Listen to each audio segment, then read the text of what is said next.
sense of community responsibility. In his early education began in Koroma, where he obtained his first school leaving certificate in 1974. He subsequently attended Government Secondary Commercial School, Iba, River State, where he obtained the West African School Certificate in 1979. Driven by a desire to advance his knowledge and professional capacity, he proceeded to the River State College of Science and Technology, where he earned a higher national diploma in business administration with a specialization in marketing in 1984. These formative experiences helped shape a man who would later emerge as a respected voice for the Ogoni people and for the wider Niger Delta region. Before his rise to the national legislative prominence, Senator Mpigi served his people in several important capacities at the state and local government levels.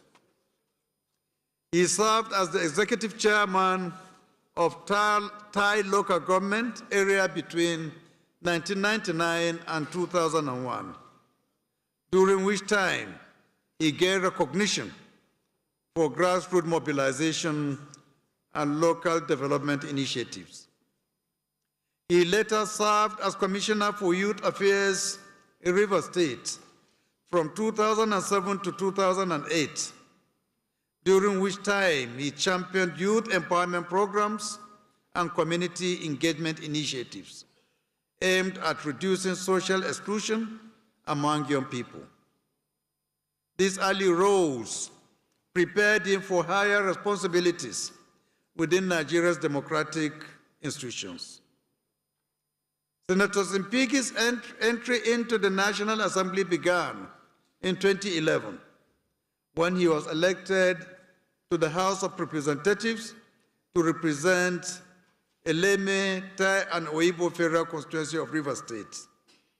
His constituents elected him for a second term in 2015, a testament to the trust and confidence his people placed in his representation.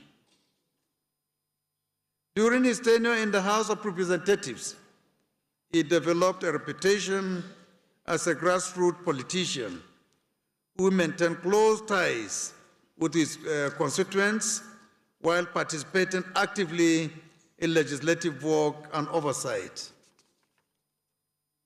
In 2019, Senator Mpigi was elected to the Senate of the Federal Republic of Nigeria, representing Rivers Southeast Senatorial District on the platform of the People's Democratic Party. His election marked a new phase in his legislative career as he transitioned from representing a federal constituency to representing an entire senatorial district comprising several communities in the Niger Delta. During the 9th National Assembly, he served as chairman of the Senate Committee on Establishment and Public Service, contributing to the discussions and oversight related to Nigeria's public service system and institutional governance.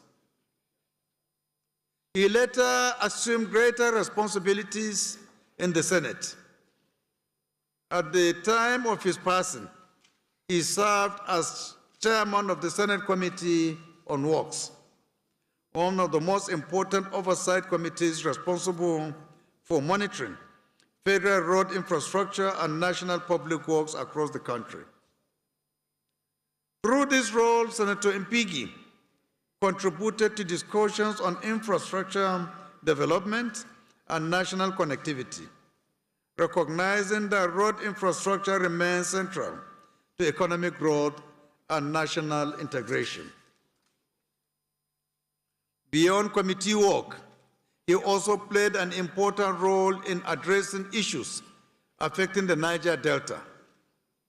During the 9th Senate, he chaired a joint Senate committee established to investigate crude oil theft in the Niger Delta, a matter of great national concern given its implication for Nigeria's economy and security.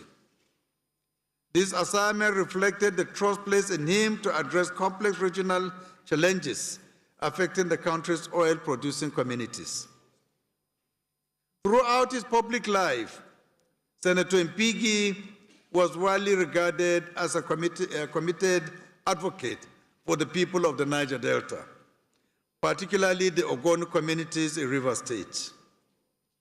Community leaders and regional organizations have acknowledged his role in supporting youth empowerment, educational opportunities, and local development initiatives in parts of Ogoni land, including Tai, Kana, Gokana, and Eleme. Honorable colleagues, Senator Mpigi's passing represents not only the loss of a distinguished legislator, but also the loss of a voice that consistently sought to bridge local concerns with national priority. His colleagues in the Senate have described him as a humble and dedicated public servant whose legislative career was marked by commitment to service and respect for democratic institutions. Regional organizations in the Niger Delta have similarly paid tribute to his contributions, describing him as a leader who emerged at a time when experienced voices were needed to address the challenges of development and marginalization in the region. The National Assembly community, therefore, mourns a colleague whose career embodied the ideals of representation, public service, and democratic engagement. Honorable colleagues, the loss of Senator Mpigi also remind us of the fragile nature of human life and the solemn responsibility entrusted to those who serve in public office. While our political differences may sometimes define the dynamics of democratic contestation, moments such as these remind us that we may remain members of one parliamentary family, bound by a common duty to serve the Nigerian people.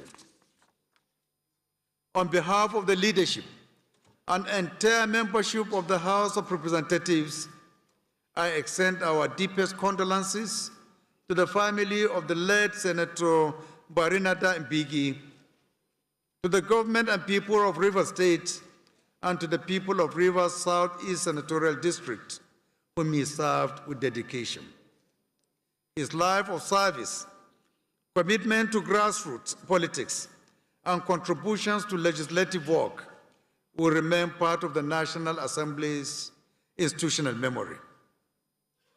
Honorable colleagues, in recognition of the life and service of this distinguished Nigerian, I will request that this House observe a minute silence in honor of the late Senator Barinada Mpigi.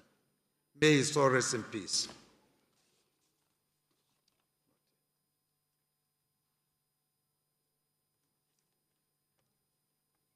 Honorable colleagues, note yet, please, we take all the three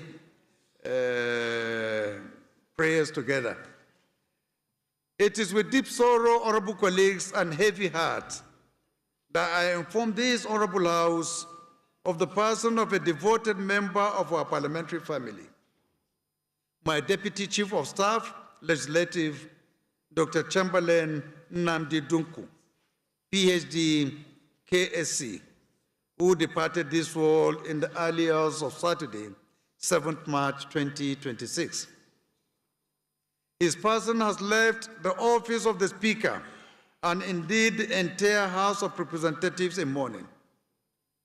Dr. Dunku was one of those quiet but indispensable figures within our parliamentary system, whose work was often carried out away from public attention, yet whose presence and influence were felt by almost every member of this House. Dr. Chamberlain Nnamdi Dunku was born on 21st March 1971 in Ute Opu, Ika Northeast local government area of Delta State. From those early beginnings, he built a life defined by perseverance, loyalty, and a deep commitment to service.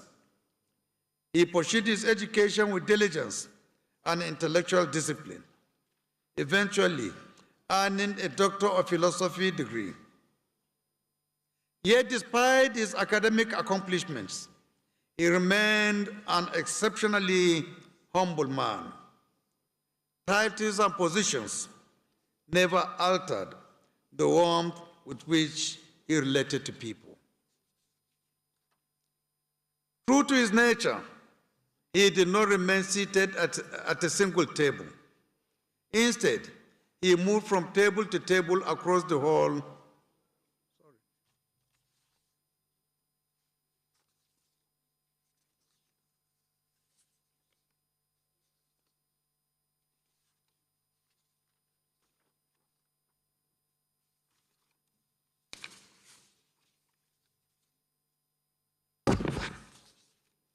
His professional life became closely intertwined with the Nigerian legislature.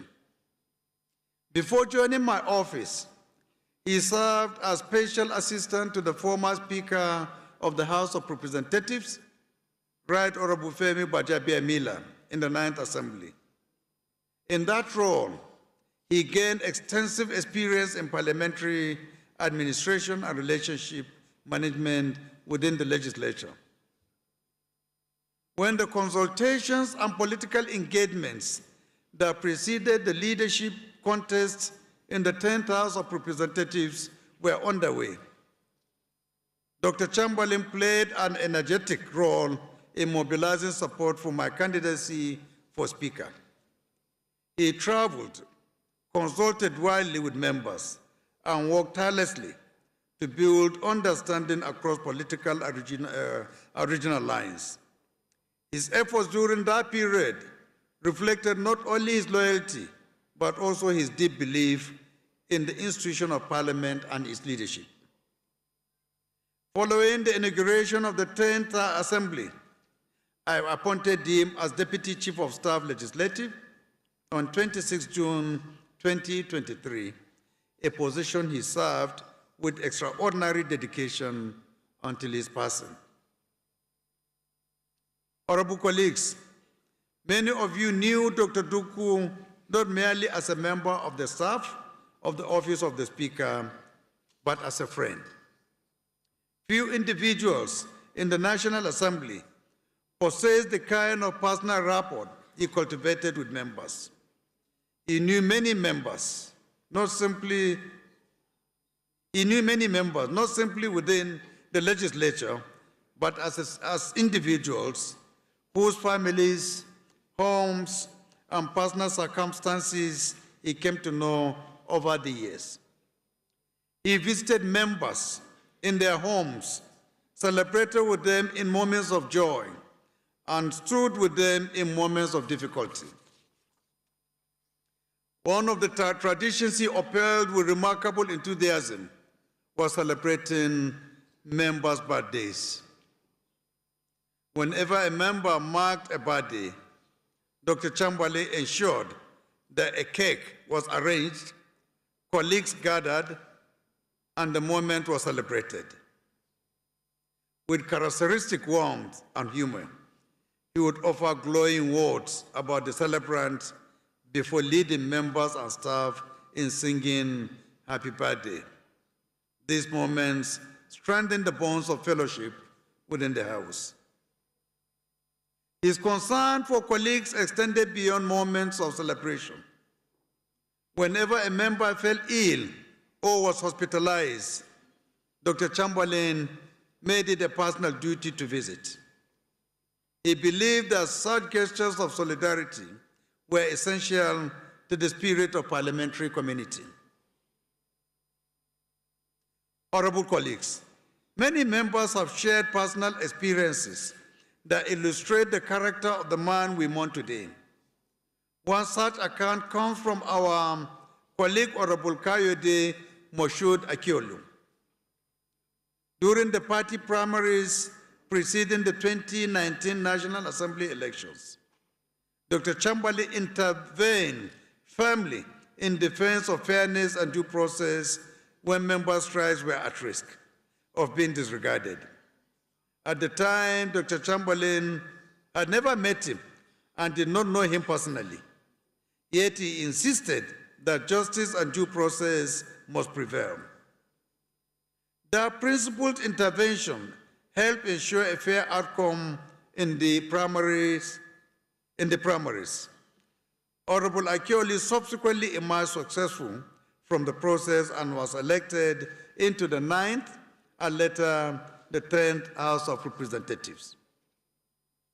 Today, he remembered Dr. Chamberlain with deep appreciation for that moment of fairness and courage. Many members in this House have similar stories of kindness, encouragement, and quiet intervention at important moments in their political journeys. These acts were never performed for recognition. They were simply reflections of his character.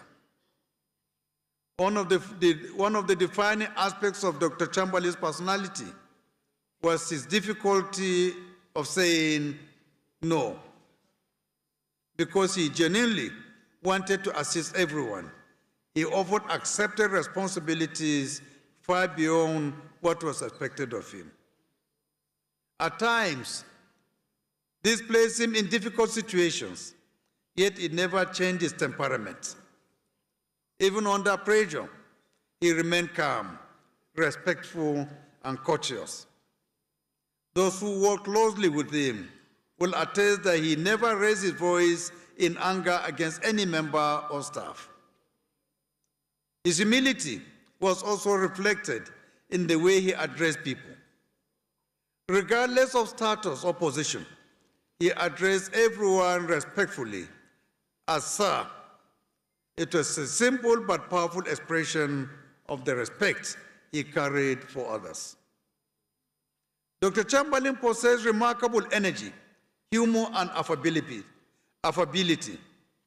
His laughter often echoed through the corridors of the National Assembly, lightening tense moments and reminding us that the work of governance is also sustained by human warmth and friendship. In reflecting on his final days, many of us recall the iftar dinner held for members on Friday, 6 March 2026. That gathering turned out unknowingly to be Dr. Chamberlain's final official engagements.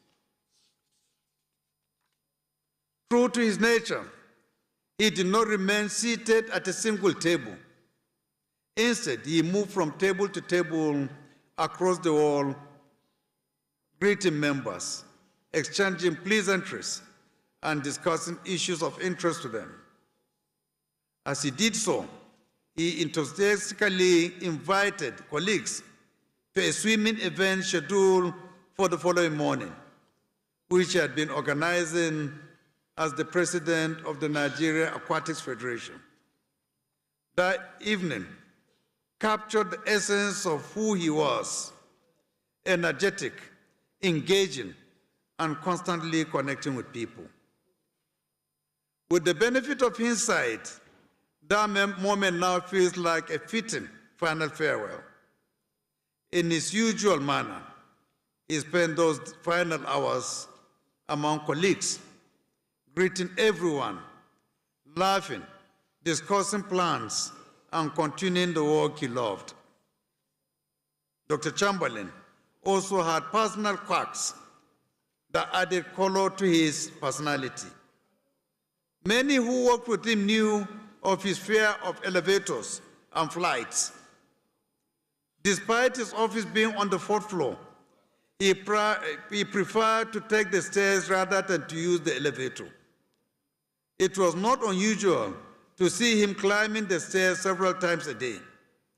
On occasions when official duties required air travel, he often expressed great reluctance. There were moments when I had to persuade him and sometimes even insists that he accompany me on official trips by helicopter. Even then, he boarded with considerable hesitation and protest, which often provided light moments for all of us.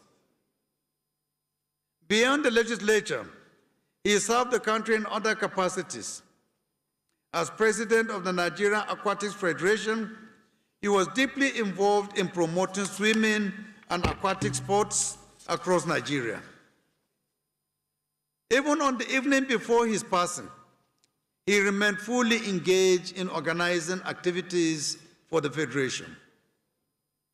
That relentless dedication to duty reflected the energy with which he approached every responsibility. Dr. Chamberlain was also a man of faith. As a knight of the Anglican Communion, he served the church actively and remained guided by the spiritual values that shaped his life.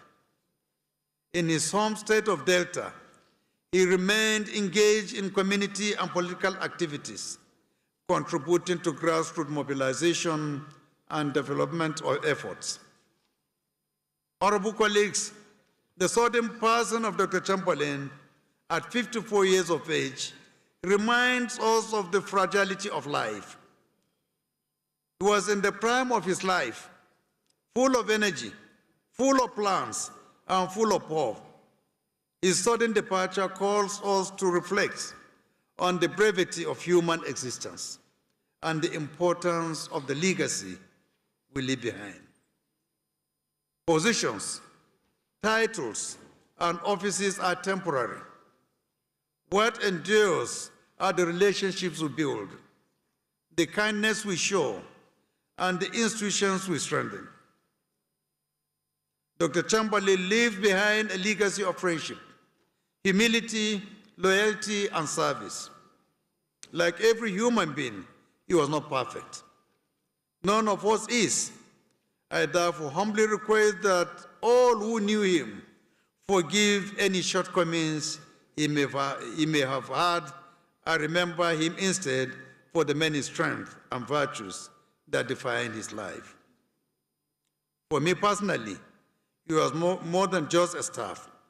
He was a loyal aide, a dependable partner in leadership, and a friend whose commitment to this institution never faltered. Honorable colleagues, though his voice will no longer be heard in the corridor of this House, the memory of his kindness, humor, and service will remain with us. On behalf of the leadership and entire membership of the House of Representatives, I extend our deepest condolences to his beloved wife, his children, his extended family, the people of Delta State, his church community, and all those who were privileged to know and work with him. May the Almighty grant them comfort and strength in this difficult time. Honorable colleagues, in recognition of the life and service of this distinguished Nigerian, I request that this Honorable House observe a minute silence in honor of late Dr. Chamberlain Nnamdi Dunku. May his soul rest in peace.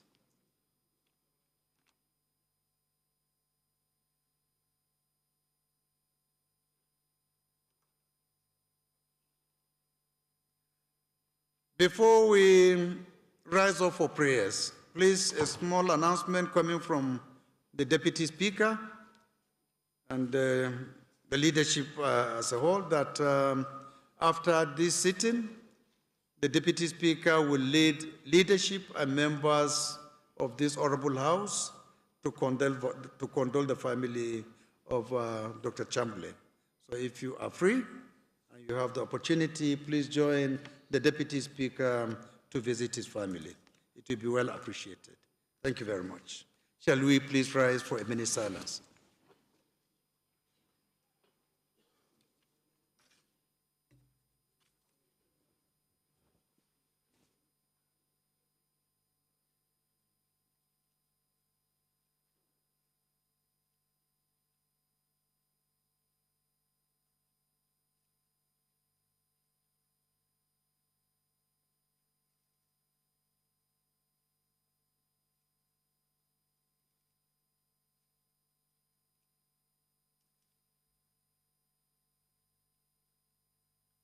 May their soul rest in peace.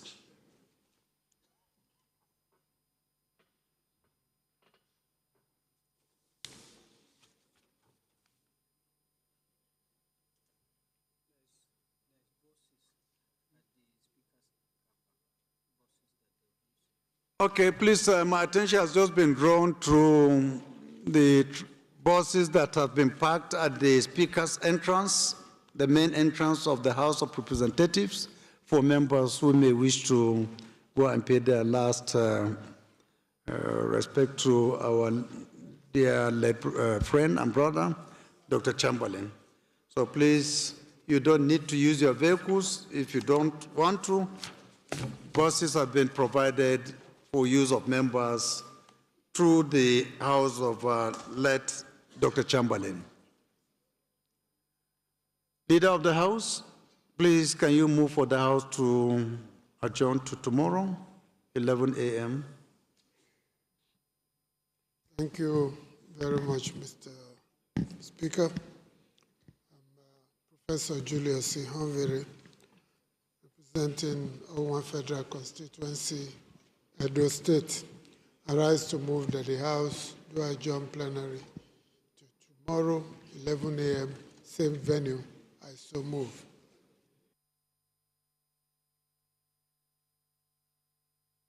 The minority leader, please, can you second? Mr. Speaker, my dear colleagues, I most humbly rise to second the motion as moved by the House leader that the House do stand adjourned to tomorrow. I so second. Those in support of this motion should say aye. Those against should say nay. That is have it. This House has adjourned to tomorrow, Wednesday, 11 a.m. Thank you.